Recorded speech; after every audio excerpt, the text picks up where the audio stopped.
अस्सलाम everyone, this is Faraz Zafar from Midland consultants. और जैसे कि वीडियो टाइटल देख के आपको पता चल गया होगा कि आज हम बात करेंगे कि यूके वाकई पाकिस्तानी स्टूडेंट्स के लिए रेस्ट इन पीस हो गया या थोड़ी बहुत इसमें जान बाकी है। तो हमारे साथ हमारी सीनियर काउंसलर मिस खौला हैं और this is not your usual informative video. इसमें हम थोड़ी डिफरेंट चीज़ों को डिस्कस करेंगे, तो स्टे ट्यून्ड विद अस। अस्सलाम वालेकुम everyone, this is Khaula Tariq from Midland consultants. और जैसे कि अभी मिस फरा ने इंट्रोडक्शन दिया है, हम आज यूके पे बात करेंगे कि प्रीवियसली यूके किस तरह से काम कर रहा था और रिसेंटली जो चेंजेस हुई हैं यूकेवीआई की तरफ से, उसके बाद इस टाइम करंट सिचुएशन यूके की क्या है। तो let's continue with the video. जी खौला, कैसी हैं आप? ठीक है, मैं ठीक हूँ, आप कैसी हैं? मैं बिल्कुल ठीक। अच्छा, हम चेंजेस के बारे में थोड़ा सा डिस्कस करते हैं। ऑब्वियसली स्टूडेंट्स को लग रहा है कि चेंजेस जो हैं वो सारी नेगेटिव की हैं यूकेवीआई ने, लेकिन आपको क्या लगता है, आपका इस बारे में क्या ख्याल है कि नेगेटिव चीज़ों के साथ साथ कोई पॉजिटिव चीज़ भी हुई है जो स्टूडेंट्स को आगे हेल्प आउट करेगी? बिल्कुल।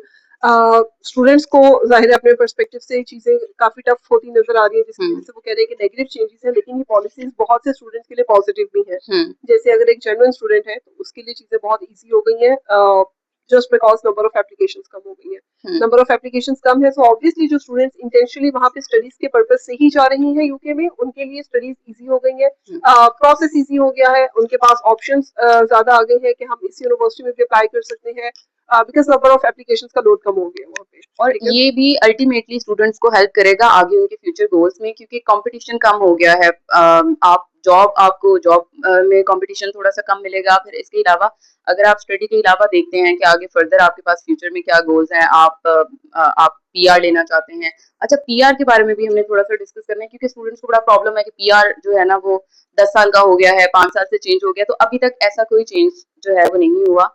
और मुझे लगता है कि ये आपका कंसर्न जो है वो सेकंड होना चाहिए, फर्स्ट नहीं होना चाहिए। फर्स्ट आपका कंसर्न ये होना चाहिए कि आप पाकिस्तान से निकल सकते हैं, क्योंकि बाकी सारी चीजें तो उसकी बात नहीं है। पाकिस्तान में बैठ के तो पीआर आपको मिलेगी नहीं, तो आप जाएंगे तो आपको पीआर मिलेगी। और सेकंड आप क्या ऐसे बात ही कर है, रही थी? आईएलआर जो है वो उस पे कोई कंफर्मेशन नहीं है, जैसे आप लोग न्यूज़ में सुन रहे होंगे कि 10 इयर्स का करें, बट अभी तक वो अंडर डिस्कशन है और बहुत सी चीजें चेंज होंगी। लेकिन देखिए, आपके पास और मल्टीपल ऑप्शंस होते हैं। आप यूके से अपनी डिग्री कंप्लीट करते हो तो स्टूडेंट के पास एक यूके की मास्टर्स की डिग्री है, और हमारे पाकिस्तानी स्टूडेंट्स इस चीज को कंसिडर नहीं करते। उनके लिए ये कोई इंपॉर्टेंट चीज नहीं है, लेकिन एक यूके की डिग्री में बहुत ज्यादा डिफरेंस है। एक अनएजुकेटेड पर्सन, एक पर्सन जिसके पास पाकिस्तान से मास्टर्स की डिग्री है, और एक पर्सन जिसके पास यूके से मास्टर्स की डिग्री है, तीनों जब जॉब के लिए अप्लाई करेंगे तो ऑब्वियसली डिफरेंस आएगा। और मेरे नजदीक जो थर्ड मेजर पॉजिटिव चेंज है, वो है कि जॉब्स में इजीनेस हो गई है स्टूडेंट्स को। जो स्टूडेंट्स ऑलरेडी यूके में है वो भी, उनके पास जॉब अपॉर्चुनिटीज ज्यादा हो गई है। बिकॉज आईएलआर की जब न्यूज आई कि 10 इयर्स का हो रहा है, तो बहुत से स्टूडेंट्स ऐसे थे जो यूके से मूव कर गए और यूरोप चले गए। सो इसकी वजह से वहां पे रश कम हो गया। हाँ, और जो मूव यूके करने की वजह से आपके पास जो है एक मूव करने की रीजन आपके पास भी है कि अगर आपको लगता है कि 10 साल का आईएलआर हो जाता है और आपके लिए उसमें कोई फ्यूचर नहीं है, तो आप मूव कर सकते हो। फॉर एग्जाम्पल, अगर हम जर्मनी की बात करते हैं, पाकिस्तान में उसका अपॉइंटमेंट्स का बहुत ज्यादा मसला है, बट अगर आप उसको यूके से करते हैं तो आपके लिए बहुत ईजी है। And there are almost 95 to 99% chances कि आपका वीजा लगेगा, तो आप जर्मनी में मूव कर सकते हैं या किसी भी अच्छे दूसरे कंट्री में मूव कर सकते हैं। ऐसे ही है। अच्छा, जेन्युइन स्टूडेंट्स के फायदे की हम बात कर रहे हैं। वैसे तो ऑब्वियसली हमारे पास जेन्युइन स्टूडेंट्स की कोई जेन्युइन डेफिनेशन नहीं है, बट फिर भी कंसीडर करते हैं कि जो जेन्युइन स्टूडेंट्स हैं, ये वाले स्टूडेंट्स जिन्होंने आइस किया हुआ है, जिनकी ओवरऑल प्रोफाइल अच्छी है, उनको भी रगड़ा लगा है नॉन जेन्युइन स्टूडेंट्स के चक्कर में, तो वो उसको कम कैसे कर सकते हैं? आपको क्या लगता है कि 2-3 चीजें ऐसी है जिसका ख्याल रखना चाहिए स्टूडेंट्स को? अच्छा, लास्ट इनटेक में ये चीज वैसे हुई है काफी स्टूडेंट्स के साथ कि हमारे पास, जैसे आपने कहा कि डेफिनेशन नहीं है कि एक जेन्युइन स्टूडेंट क्या होता है, ये कोई फिक्स सेट रूल्स नहीं है। यूनिवर्सिटी और एम्बेसी ने डिसाइड करना है आपके इंटरव्यू से, और जिसे बहुत से स्टूडेंट सीरियस नहीं लेते। जो यस, हमारा सबसे बड़ा कंसर्न है। हमारा भी बहुत बुरा एक्सपीरियंस है इस चीज को लेकर। मुझे समझ नहीं आती, आप इतने पैसे स्पेंड कर रहे हैं और आप आपकी यूनिवर्सिटी का इंटरव्यू आ गया और आप उसको सीरियस ही नहीं ले रहे। आप बात सुन रहे हो, मेरा दोस्त ये कह रहा था, वो मैंने ग्रुप में ये बात पढ़ी थी। आप जिस मर्जी ग्रुप में जो मर्जी पढ़ लें, आपका दोस्त आपको जो मर्जी मशवरे दे दे, लेकिन अगर आप यूनिवर्सिटी का इंटरव्यू क्लियर नहीं करोगे, आप जीरो पे खड़े हो। ठीक है, ऐसे ही तो है। आपको उसको अच्छे तरीके से प्रिपेयर करना पड़ेगा, और ये आपको हेल्प करता है कि आगे अगर आपका एम्बेसी इंटरव्यू आ जाता है तो आपने उसको किस तरह से टैकल करना है। तो प्लीज ये मेरी जो है ना मिन्नत समझ लें कि अपने इंटरव्यू के ऊपर खास तौर पे बहुत ज्यादा फोकस किया करें जब आप अपनी यूनिवर्सिटी चूज करते हो, क्योंकि अगर आप नहीं करते तो उसका उल्टा नुकसान आपको ये होता है कि जो आपकी one of the favourite university है, जो आपकी उसमें लिस्ट में नंबर 1 पे होती है, आप इनिशियली जब उसके इंटरव्यू के ऊपर फोकस नहीं कर रहे होते हो, तो आपका वो टाइम वेस्ट होता है और आपसे आपका चांस मिस हो जाता है उस यूनिवर्सिटी के अंदर जाने का। ऐसे तो ही है बिल्कुल। ये बहुत इम्पोर्टेंट है। इंटरव्यू प्रिपरेशन हुँ, ऑब्वियसली सबसे इंपॉर्टेंट चीज होती है कि आपने इंटरव्यू बहुत अच्छे से प्रिपेयर करना है, बिकॉज यही चीज डिसाइड करेगी, आपके आंसर्स बताते हैं हुँ, कि क्या आप वाकई एक जनरल स्टूडेंट हो, आप इंटेंशनली ये कोर्स येस, स्टडी करने के लिए जा रहे हो, या आप जस्ट इसे हुँ, स्टडी वीजा को एज अ रूट यूज कर रहे हो। सेकंड, आपका एसओपी। हुँ, एसओपी में प्रॉब्लम ये होता है कि स्टूडेंट्स को लगता है कि हम एसओपी लिख नहीं सकते, बिकॉज पाकिस्तान में राइटिंग की इतनी प्रैक्टिस नहीं है, वो हम लोगों को पता ही है ओके, कि राइटिंग पे इतना फोकस नहीं किया जाता। तो स्टूडेंट्स चाहते हैं कि कंसल्टेंट लिख दे, ऑल्दो हम लोग कोशिश करते हैं अपनी तरफ से अच्छा लिखने की, हुँ, बट प्रॉब्लम ये है कि जब हमारे पास आपने अपना एसओपी लिखना है, आपके अपने पर्सनल एक्सपीरियंसेस उसमें ऐड होते हैं। हमारे पास अगर 50 आपके स्टूडेंट्स हैं, फ्यूचर गोल्स हैं और ऐसे ही है। हमारे पास एसओपी लिखने के लिए कितने लोग होंगे? 2 से 3 लोग, हम्म जो हमारी टीम होगी वो एसओपी लिख रही है, तो एक इंसान कितना ही ज़्यादा सोच सकता है डिफरेंट उसके बारे में, सब्जेक्ट्स के बारे में। तो लिमिटेड उसके पास नॉलेज होता है जिसको वो बार-बार इस्तेमाल कर रहा होता है डिफरेंट स्टूडेंट्स के इंटरव्यूज़ करने एसओपीज़ लिखने के लिए।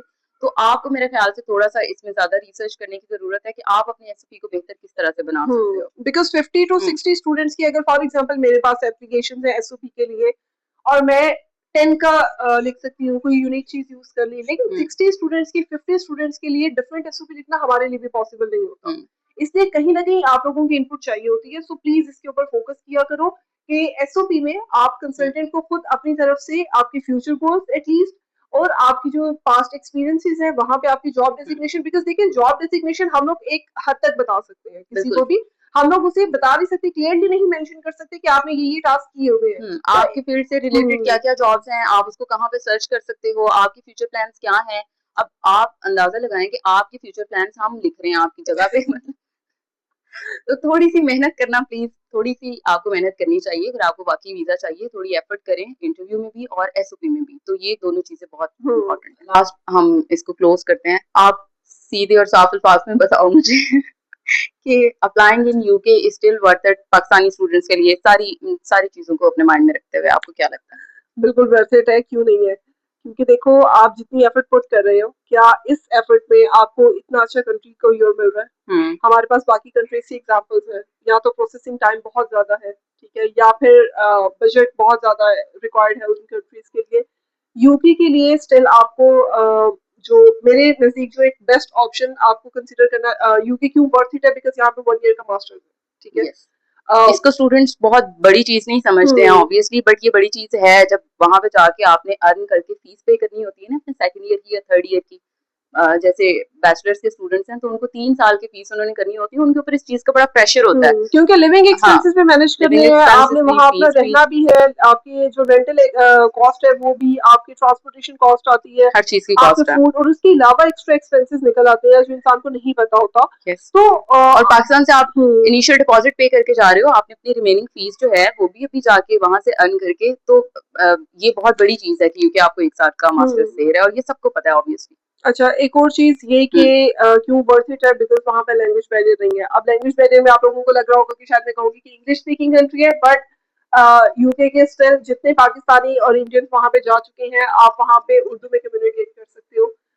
ये एक्सपीरियंस हमारे कुछ स्टूडेंट्स को भी हुआ है कि वो खुद कहते हैं कि यहाँ पे अनलेस कि हमने किसी हुँ, ब्रिटिशर से बात करनी हो, हमें अभी तक इंग्लिश बोलने की जरूरत नहीं पेश आती। यस। तो आप लोग उर्दू में कम्युनिकेट कर सकते हो, आपको बहुत ज्यादा होम सिकनेस नहीं पंजाबी होती। में भी इवन कर सकते हैं। वो ऑब्वियसली आपके जैसा फ्रेंड सर्कल हो, आप हाँ, अपनी पंजाबी में भी इवन कर सकते हैं आप। लैंग्वेज में बात कर सकते हो, बिल्कुल। सो एक और चीज़ जो मैं ऐड करना चाहूँगी, लेस डिपॉज़िट की ऑप्शन अभी भी आपके हम्म पास है, अनलेस आपने आईएलटीएस और पीटी किया हुआ है।